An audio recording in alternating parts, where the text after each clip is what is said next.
Vermelho é o mês dedicado à conscientização sobre as doenças cardiovasculares. A campanha foi criada no Brasil pela Sociedade Brasileira de Cardiologia para alertar a população sobre a importância da prevenção, diagnóstico precoce e tratamento das doenças do coração. As doenças cardiovasculares permanecem como a maior causa global de morte, principalmente pela ação de fatores evitáveis, como pressão alta, alimentação inadequada e poluição. No Brasil, são mais de 300 mil mortes por ano, o que equivale a uma morte a cada 2 minutos. Grande parte poderia ser prevenida com hábitos saudáveis e acompanhamento médico. Não deixe de fazer o seu check-up cardiológico. Ele é fundamental para identificar e prevenir condições cardiovasculares antes que elas se agravem.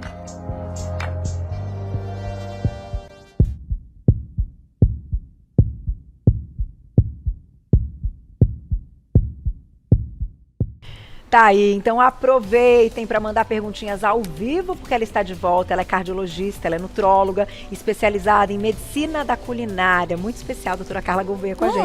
Bem-vinda! Obrigada! E sempre linda, né, gente? Olha não quem fala! Não vamos deixar de colocar o sempre linda, maravilhosa, muito bonita junto com a gente aqui, doutora Carla. Bom, esse assunto é um assunto sério, é um assunto importante, falar desse mês e desse alerta realmente do Setembro Vermelho.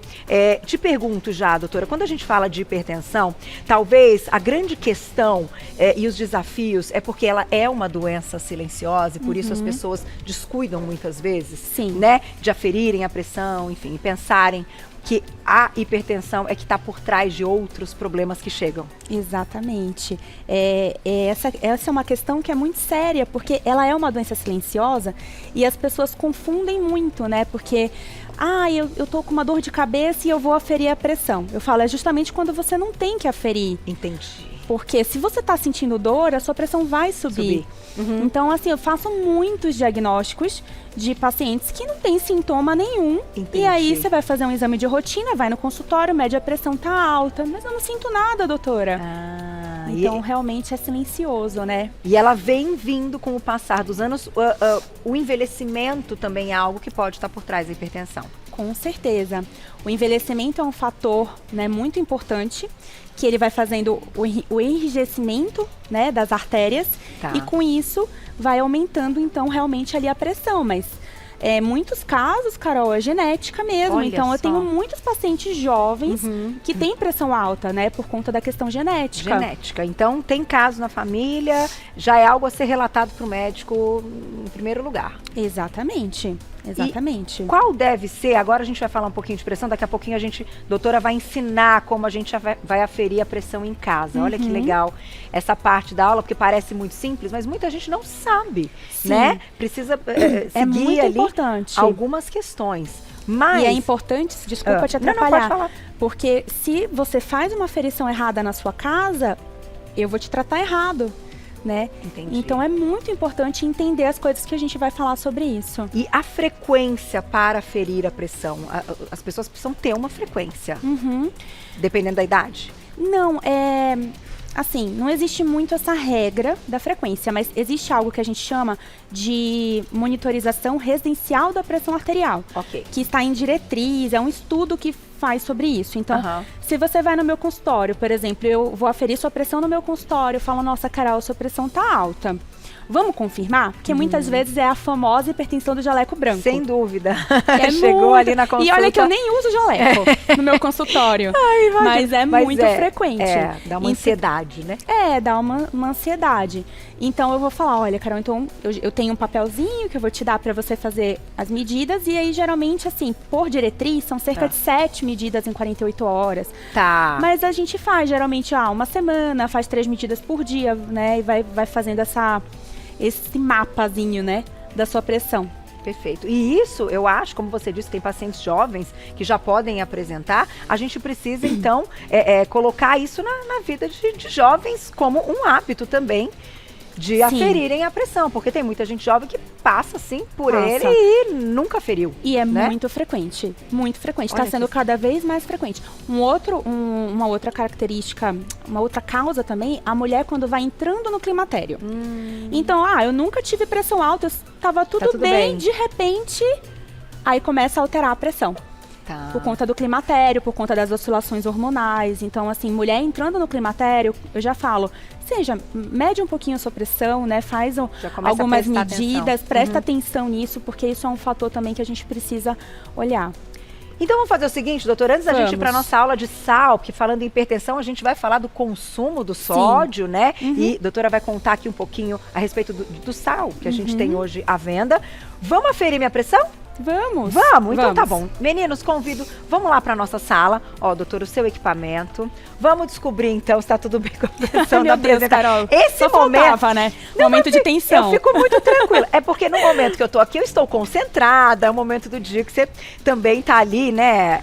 É o esquerdo. Lá. Então, vamos começar falando. Eu trouxe esse aparelho aqui, ó. Onde que eu trouxe esse aparelho justamente porque eu queria que você de casa, né, aprenda a como fazer a medida. Tá. Então, o coração, né, tá do lado daquelas, né? Tá você do quer lado que esquerdo. Eu sento aí? Não, pode ficar aí, então pode ficar aí. Tá, fica melhor mesmo. Então vamos trocar. Fica melhor. Não tem vamos problema. Lá, a gente troca. Fazer tudo certinho, em casa todo mundo vai seguir a gente. Então, tudo bem, você pode aferir de qualquer lado, mas quanto mais próximo do coração, melhor. Ai, doutora, mas eu só tenho o aparelho de pulso. Não tem problema, né? Mas eu trouxe aqui esse aqui. Então, a gente tá do lado esquerdo, mais próximo do coração. Melhor. Okay. Quem tiver o de pulso, então você que vai fazer sozinha, Carol, porque a ideia é essa, né? Eu vou só te ajudar a colocar. Tá bom. Então, a gente vai colocar, né, o aparelhinho. Esse aqui é do meu consultório e ele é de obeso, então vamos ter que apertar bem. Olha, você sabe mas sabe que é interessante você comentar isso, que tem aparelhos diferentes, então as pessoas precisam estar atentas na hora de comprar. Então assim, existe, na verdade, uma medida certa, tá? Pra isso aqui. Entendi. E a outra coisa importante, se você for comprar o seu aparelho desse aqui, você tem que fazer a calibração anual e mede o seu braço, a pessoa da loja vai te ajudar, que a gente tá fazendo aqui, né, dessa forma, mas não é o certo, a gente deveria usar o tamanho certo para você. Então, quer que eu segure aqui? Não precisa. Aqui eu só queria mostrar que essa borrachinha a gente coloca aqui em cima, né, da parte da artéria, né, onde passa aqui a braquial. E aí, você imagina, você tá na sua casa. Apoia o braço? Você vai apoiar o braço, o certo até seria que tivesse um pouquinho mais alto, da altura do coração, mas tudo bem.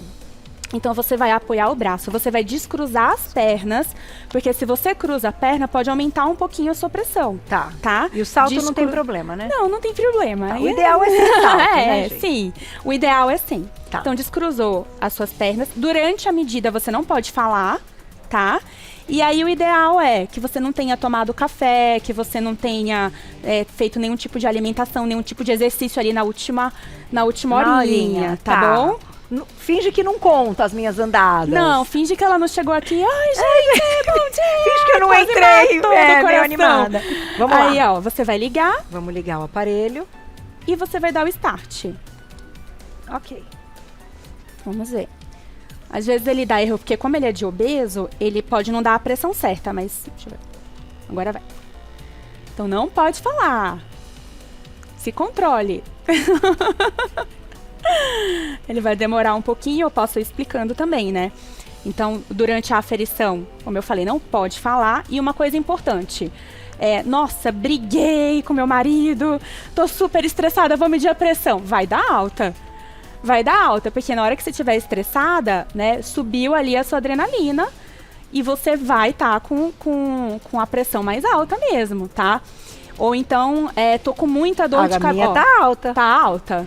Mas tudo bem, mas você tá com 106 de frequência cardíaca. Mas sabe por que eu quis medir? Porque eu já fiz isso no ar várias vezes. E sempre dá alta, porque é o momento do dia que eu tô agitada. É lógico. Então, o certo é isso mesmo. E olha o batimento. Porque você tá super agitada, alto.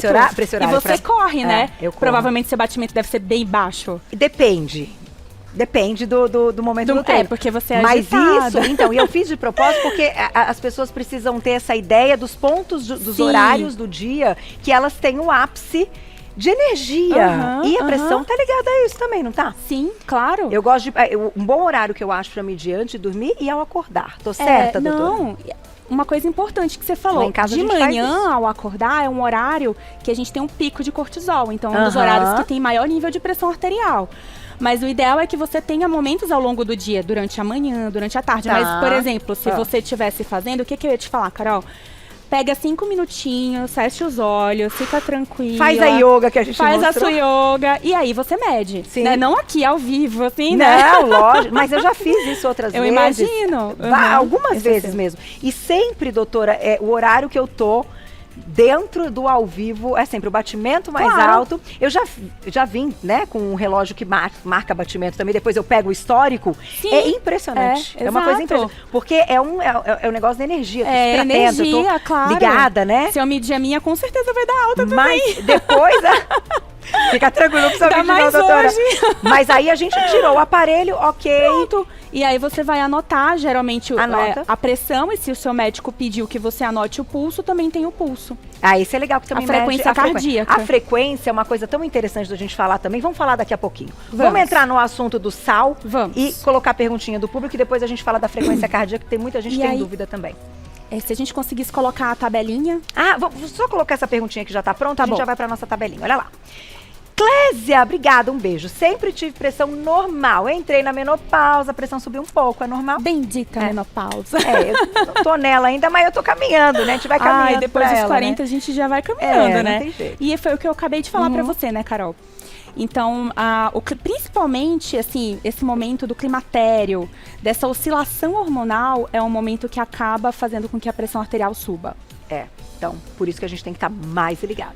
Exatamente, né? Tem que estar ligada. De olho. Vamos colocar sua tabelinha, doutora? Vamos. Olha lá, até para que a gente entenda, então, o padrão, o número, né? Antes da gente, né, entrar na questão do sal, acho que é interessante a gente falar do que é o valor normal, que deve ter gente que vai perguntar, né?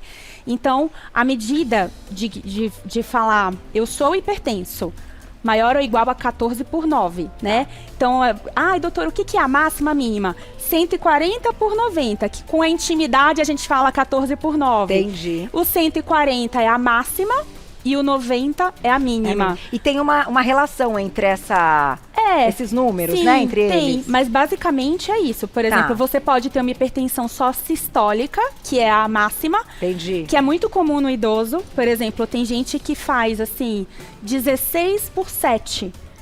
Entendi. E essa máxima, né, que é essa primeira aqui, ela é muito comum de ser a pressão alta do idoso, que é aquela do enrijecimento da artéria. Então, costuma ser assim.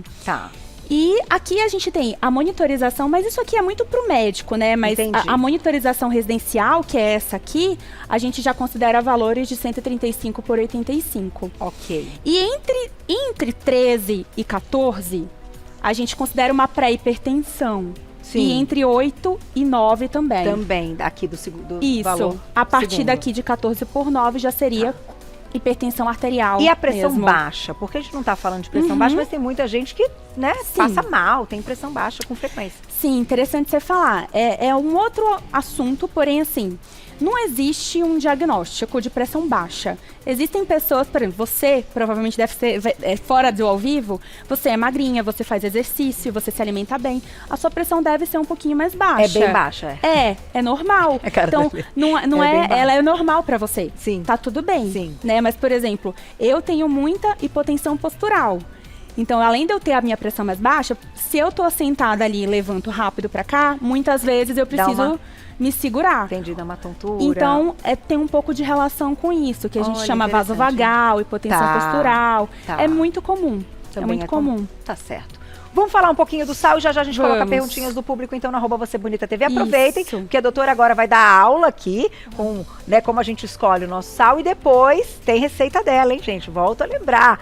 Quem não viu, já tem carbonara fit, doutora, que vai preparar. Vocês vão ver que adaptação bacana que ela trouxe para esse prato italiano, né? Um clássico. Perfeito, vamos lá. Eu queria só a tabelinha do sal. Vamos colocar a tabela do sal também. Conseguir explicar. A gente tem alguns aqui já ilustrados. Então, assim, quando a gente fala sobre sal, né, quanto menos, melhor, né? Então, a gente tem o sal e tem o sódio, né, que é o que tem ali nos nossos tipos de sal. Perfeito. E uma coisa também que a gente precisa entender é que é muito comum, eu vejo acontecer muito. Ai, doutora, eu vou usar o sal do Himalaia só na minha casa.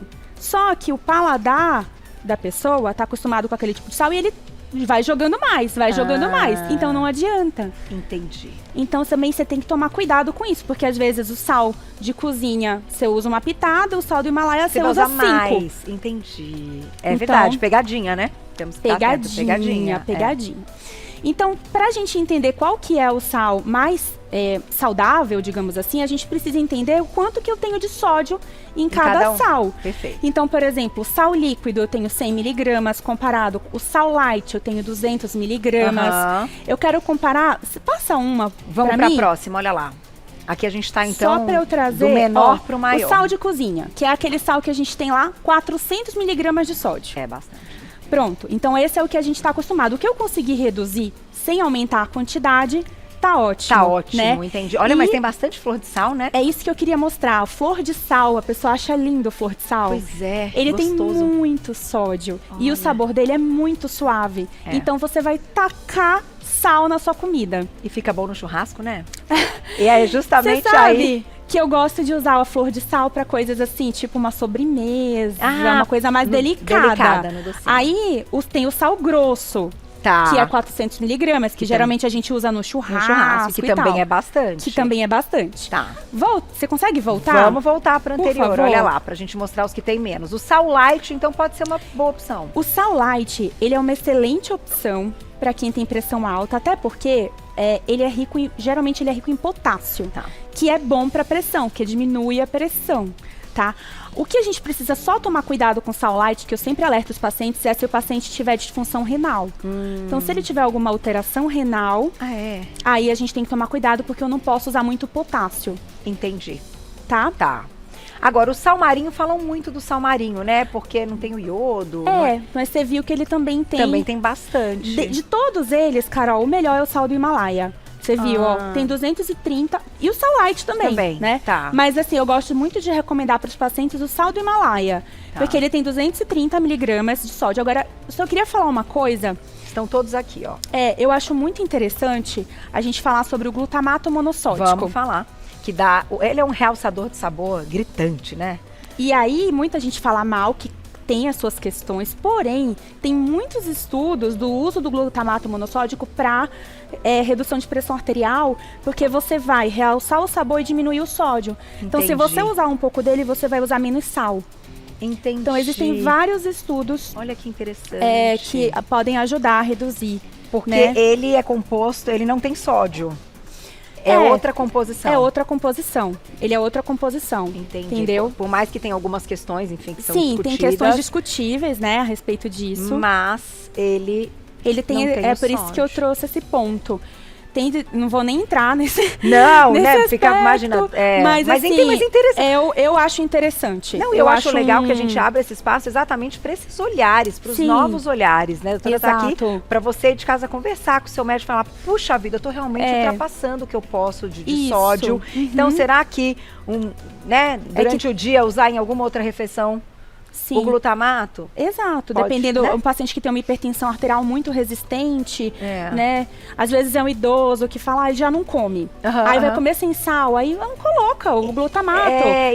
Entendi. Verdade, doutora. Tem que pesar. Eu sempre, isso que você está dizendo, me lembra sempre, uma vez que eu ouvi de uma nutróloga aqui, e que para mim faz muito sentido. É claro que a gente quer o máximo saudável possível. Sim. No entanto, o objetivo é que o paciente consiga manter o controle. Então, ela disse, puxa vida, o paciente adora refrigerante à base de cola. Eu vou lá e tiro totalmente e falo, não, você não pode beber refrigerante, não. Não, muda para o zero, mas continua com o refrigerante, porque senão não vai aderir a esse controle. Exato. Não é meio isso, doutora? Totalmente. Eu acho que a gente tem que abrir um pouco a mente nesse sentido. Eu sou super voltado do saudável e tal, mas tem que pesar, né? Tem que pesar o que você gosta de comer, a sua cultura, né? Sim, eu vim do interior, onde eu como a banha do porco, por exemplo. Vamos adaptar.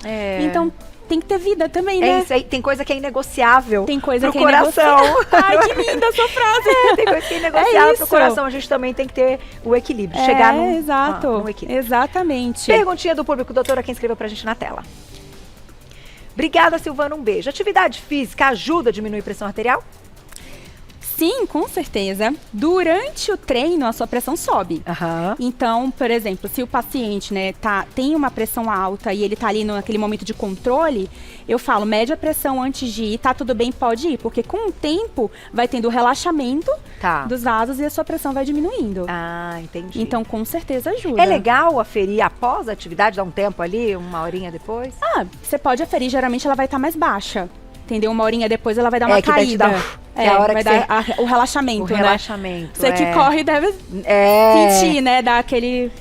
Parece que, né? Isso, fala, não, parece você sair da sauna, assim. Que coisa. E sabe o que eu ia te perguntar, doutora? Antes da gente ir pra nossa gastronomia, que tá uma delícia hoje, vocês continuam mandando mensagem que a gente vai responder as perguntinhas enquanto a gente estiver na culinária. A questão do jejum. O jejum, ele vai ter algum tipo de benefício nessa questão de pressão arterial? Diretamente não, né? Mas assim, existem muitos estudos com jejum intermitente e que eles são interessantes para...